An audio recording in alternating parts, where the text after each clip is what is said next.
Je vous présente Cathy qui a lu Le Repli du temps. Je représente le livre à nouveau, voilà. Et elle va nous dire quelques mots sur Le Repli du temps puisqu'elle est lectrice.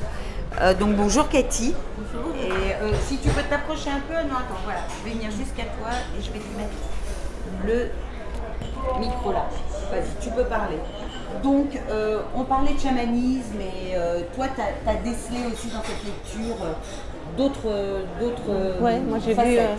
j'ai vu un personnage féminin qui est très touchant et qui n'ose pas être elle, qui a beaucoup de souffrance. Et cette souffrance se traduit par un refus d'accepter d'être aimée telle qu'elle est et qui va chercher les extrêmes, alors que peut-être elle a mal perçu ce qu'était la jeunesse. Peut-être que la jeunesse, c'est une chance d'être aimée autrement. Elle n'a peut-être pas laissé une chance à Jared de dire que pour un jeune d'aujourd'hui, peut-être que la notion du temps n'est pas la même que pour une femme plus mûre. Et que telle qu'elle, avec son expérience, elle était son chemin, elle était son choix réel. Et elle est allée aux extrêmes. Elle a cru être une décence, mais elle a généré une souffrance intense chez les deux. Et que ce jeune couple, avait tout pour être heureux. Et pour moi, il aurait pu avoir une autre issue que cette issue fatale. Et que même ce choix d'une naissance à tout prix, le jeune Jared, pour lui, dans sa créativité, Satine donnait naissance à beaucoup de choses.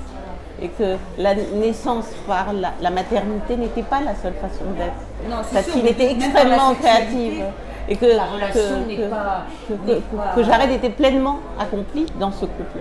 Et moi, j'ai eu ce sentiment qu'il y a eu une délicatesse et une fragilité chez Satine qui l'a conduit à une vision assez extrême qui est peut-être justement celle d'une autre génération et qui rêve beaucoup, beaucoup, beaucoup, et que celle d'aujourd'hui, elle vit le bonheur.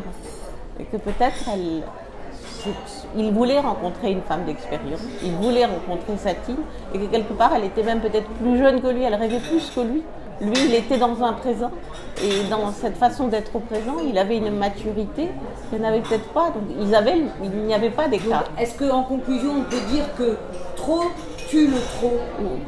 Il y avait une recherche de l'extrême, alors qu'elle était magnifique, cette femme, et qu'elle était aimée pour ce qu'elle était. Donc il y a peut-être il y a une douleur dans cette femme. Il y a une douleur, mais il y a aussi une volonté de vouloir toucher l'éternité. Ah oui, c'est clair. Mais d'ailleurs, le personnage de Diaphane, il est lui-même tellement éthéré. Il est un homme, mais il est aussi une personnification. C'est aussi un peu le Christ. Il est un homme qui ne fait pas de mal. Il est un homme qui ne recherche pas forcément le contact physique. C'est une personnification oui, il est d'une pureté. Oui, c'est ça. Donc c'est sa recherche à elle de la pureté. Magnifique. Elle a en elle, c'est un peu Marie. Enfin, c'est la recherche de l'enfantement, mais peut-être avec un être dans la pureté, et que cet enfant, enfin, ce souhait de la maternité, c'est plutôt le souhait d'accoucher d'un monde meilleur, d'un monde entièrement pur, avec un être tellement pur et qui ne correspond à rien, pas à grand-chose de ce vécu réel d'une femme dans ces générations où les hommes étaient pressés, les hommes n'étaient pas du tout dans cette délicatesse. C'est une femme extrêmement touchante. C'est une très belle analyse du livre, voilà. Mais vous allez être très très surpris de toutes les façons. Au fil de la lecture, rien ne s'arrête en fait. Et il y a différentes écritures. Par exemple, il y a sur l'écriture architecturale, c'est magistral. Ouais. Ce goût de l'écologie, de l'architecture, là, c'est vraiment des pages qu'on pourrait envoyer en cabinet d'architecture. Oui, parce que déjà dans le début du livre, moi j'ai dit cette tour en verre. Moi je sais pas pourquoi je l'ai vu tout en verre, dans quelque chose de très futuriste. Et puis c'est plus le même discours. Quand il s'agit de l'affectif, c'est presque une petite fille qui rêve d'amour. Et quand il s'agit d'architecture, d'écologie, d'un sujet qu'elle maîtrise, c'est extrêmement carré. C'est vrai, absolument. Ouais. Merci beaucoup Cathy, merci. Donc on redonne le titre du livre.